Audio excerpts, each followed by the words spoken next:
capítulo 2 del podcast. Hablaremos de las condiciones laborales de las mujeres y los niños. Comenzando con las mujeres, que antes de la revolución industrial estaban sometidas a laborar en ciertos sectores. El más común era el doméstico. Con la llegada de la industrialización y la fuerte necesidad de la mano de obra, sobre todo la barata, hicieron que paulatinamente las mujeres comenzaran a ocupar puestos en las fábricas, sobre todo en las de la industria textil, donde eran consideradas adecuadas debido a su condición de mujer. Como había mucha pobreza y la gente se moría de hambre, pues los padres se veían obligados a llevar a sus hijos a las fábricas a trabajar para tener un ingreso más para poder comer. Muchos niños eran huérfanos o abandonados porque sus padres morían y los niños tenían que ir a trabajar. De otra manera, no podían subsistir. ¿Y qué edades tenían esos niños? ¿Cuánto ganaban? ¿Y cuántas horas laboraban? No, pues entraban chiquititos de 4 años y trabajaban mucho, 16 horas diarias, el tiempo necesario para poder sacar una jornada completa. Y lo peor es que ganaban menos de 1 libra por una semana. Para el caso de las mujeres, podíamos encontrarlas desde los 14 hasta los 30 años de edad, que desempeñaban largas jornadas de 12 a 14 horas por día, ganando salarios miserables. Las mujeres ganaban la mitad o menos de lo que ganaba un hombre. ¿Puede creerlo? No, estaba fuerte. Claro, eran acreedoras de alrededor de 2 libras a la semana. Si eran solteras, apenas podían subsistir con sus ingresos. Si eran casadas, aportaban un poco al hogar, pero no era suficiente. Y pues hablando del hogar, las mujeres al terminar su jornada iban a casa a desempeñar las labores domésticas, atender a sus hijos y a su marido, todavía. Pobres, doble jornada. Claro. ¿Y cómo era un día de trabajo para los niños? Bueno, pues para ir a trabajar tenían que caminar mucho. Y si llegaban tarde, cuidado, los castigaban a todos, a los papás y a los niños. Entraban a las 3 de la mañana, imagínate, y salían hasta las 9 de la noche. En la semana tenían que quedarse 2 noches a trabajar. Aparte, los niños eran vigilados por un capataz, que a la menor falla llegaba y les pegaba con una barra de acero. Imagínate.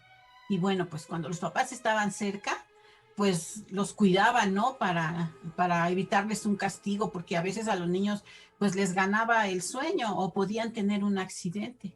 Y más porque ya antes muchos niños ya habían perdido sus manos o sus piernas en las máquinas, o otros fueron aplastados porque les cayó encima una máquina y algunos hasta decapitados. Ay, No, Dios. estaba tremendo. Y luego, pues durante la hora de la comida, los niños tenían que limpiar las máquinas o recoger los desechos, todo lo que quedaba regado ahí del algodón, ¿no? Y mientras, pues le daban allí unas mordiditas a su comida, a unos bocados, imagínate, ¿no? O sea, ni siquiera podían descansar. Los niños mineros, no, hombre, esos estaban peor. Tenían que bajar 300 metros de profundidad y tenían que subir pesadas cargas en unas escaleras que estaban ahí hechas de cuerda. Y no solamente una vez, 14 veces al día. ¿Y qué te cuento? Los niños desollinadores, no, hombre, esos pobres niñitos los sacaban de los orfanatos. Tenían entre 3 o 4 años.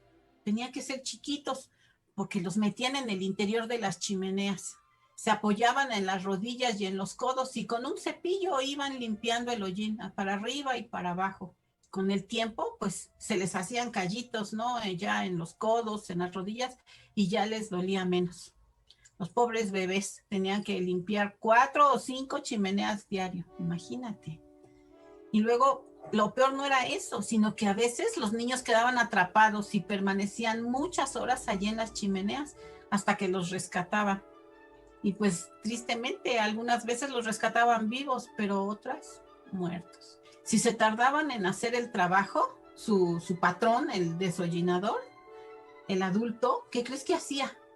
Prendía la chimenea o si no mandaba a otros niños a que con unas agujas les picaran los piecitos para que se apuraran. Terrible. Oye, niñitos de 3 años, no, qué feo. Los propietarios y los capataces, ¿qué crees que hacían? Se iban a los orfanatos también y recogían a los niños. O si no, se los compraban a la gente que era muy pobre. O también a veces los empeñaban, ¿no? O sea, los familiares tenían tanta hambre y tanta necesidad que entonces empeñaban a los hijos por unas monedas. Como si fueran una cosa. Sí, como si fueran una cosa, se quedaban en prenda. Y entonces estos propietarios y capataces los obligaban a trabajar a los niños, mientras la familia pagaba la suma prestada, ¿no? Y pues esto pues, casi nunca sucedía, pues nunca les alcanzaba. Entonces estas personas pues nada más les daban algo de comer y un pedazo en el suelo para dormir, no les pagaban nada a los niños y todo el tiempo los tenían trabajando. Claro que con esto pues algunos niños se querían escapar, ¿no? O sea, buscaban la manera de poder irse. Pero ¿qué crees? Más tardaban en irse que fueran capturados por personas que se dedicaban a eso, ¿no? Yo creo que eso era tan común. Y pues ya atrapaban a los niños y los regresaban con sus amos. Y pues algunos de estos niños, después de que habían escapado, sus dueños los sujetaban con grilletes para que no se volvieran a escapar. ¿Y cómo era un día de trabajo en la vida de las mujeres? Uy, no. Para empezar a trabajar siendo mujer era difícil. Por ejemplo, las mujeres embarazadas laboraban hasta la última semana del embarazo. ¿Te imaginas? No, pobres. Y regresaban a laborar 3 semanas después o menos de dar a luz. Esto por miedo a Oh, perder su empleo. O sea, no podían disfrutar de sus bebitos, no, oh, sí, pobrecitos. no podían atenderlos como se debe, ¿no? Un bebé. Uh-huh. Debido al tiempo que pasaban trabajando y a lo difícil que era contratar niñeras, ya que hay que recordar que era caro, era muy común que las obreras llevaran a los hijos pequeños al trabajo. ¿Se imagina? O sea, exponiéndolo a los peligros de las fábricas. No, sí, pobrecitos, y sin poder atenderlos. Sí, prácticamente hacían dos trabajos. Las que tenían bebés recurrían a amamantarlos durante la hora de comida o descanso. La verdad, trabajar siendo madre era un trabajo doble. Tenía que cumplir en su trabajo y también tenía que cumplir con sus bebés. No, sí, qué difícil. Y volviendo al tema de los niños, dígame, ¿en qué trabajaban? No, pues en su mayoría en las fábricas textiles, pero pues también había fábricas de cerámica, de fósforos, de vidrio, otros trabajaban en las minas. También había los que iban como ayudantes domésticos, esos sobre todo las niñas, ¿no? También había los niños desollinadores, los que eran sirvientes de los ricos, los que se iban como aprendices de oficio, y bueno, pues muchos más trabajos que habrá habido en la época. Y ya para terminar, hablaremos de las consecuencias del trabajo.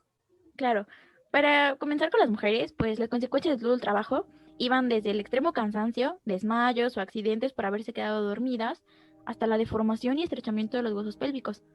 Esto en las que habían trabajado desde jóvenes. También los hijos de las obreras pagaban las consecuencias, ya que nacían débiles por los pocos cuidados de sus madres durante el embarazo.